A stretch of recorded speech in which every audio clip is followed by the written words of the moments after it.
10 குஷ்டரோகிங்க இயேசு கிட்ட வராங்க. ஒரு குஷ்டரோகி வந்தாரு, இயேசு சுகமாக்கி அமிச்சிட்டாரு. 10 குஷ்டரோகி இயேசு கிட்ட வராங்க. இயேசு அவங்கள தொடல, அவங்களுக்கு எந்த விதமான ஜபமும் பண்ணல. அவங்கள பார்த்து சொன்ன ஒரே வார்த்தை என்ன தெரியுமா? நீங்க போய் உங்கள் ஆசாரியின் இடத்துல காண்பீங்க. இந்த 10 பேர் ஒன்னா வாழறான், 10 பேரையும் ஆசாரியின் இடத்துல போய் காண்பின்றாரு. அப்ப இந்த 10 பேருக்கு ஒரு ஆசாரியன் இருக்கிறான். இந்த 10 பேர் யார் தெரியுங்களா? அந்த ஆசாரியன் கிட்ட இருந்த கமிட்டி மெம்பர்ஸ். இவனுங்க 10 பேரும் சேர்ந்து ஒரு பிரச்சனை பண்ணி அந்த சபையை விட்டு வெளியே வந்துட்டானுங்க.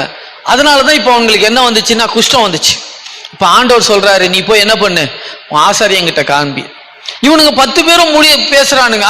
சொல்றான், நான் அவர் மூஞ்சில முழிக்க மாட்டேன்றான். ஒருத்தன் நான் அங்க வரலன்றான். கடைசியா ஒரு தீர்மானம் பண்றாண்டே, நம்ம போலன்னா நம்ம 10 பேரும் இப்படிதான்டா கஷ்டத்துல இருக்கணும், சரி வாங்கடா போலாம் அப்படின்னு சொல்லி அந்த 10 பேரும் ஒருமனப்பட்டு அந்த ஆசாரியின் இடத்துல திரும்பி போறாங்க. அன்னைக்கு அவங்களுடைய குஷ்டம் எல்லாம் மாறினது. பிரியமானவர்களே, உன் ஆசாரியனுக்கு நீ போய் காண்பி. இன்னைக்கு நிறைய பேர் ஆசாரியனுடைய சபையில இருக்கிறது இல்லை, அதாவது அங்கங்க இருக்குது.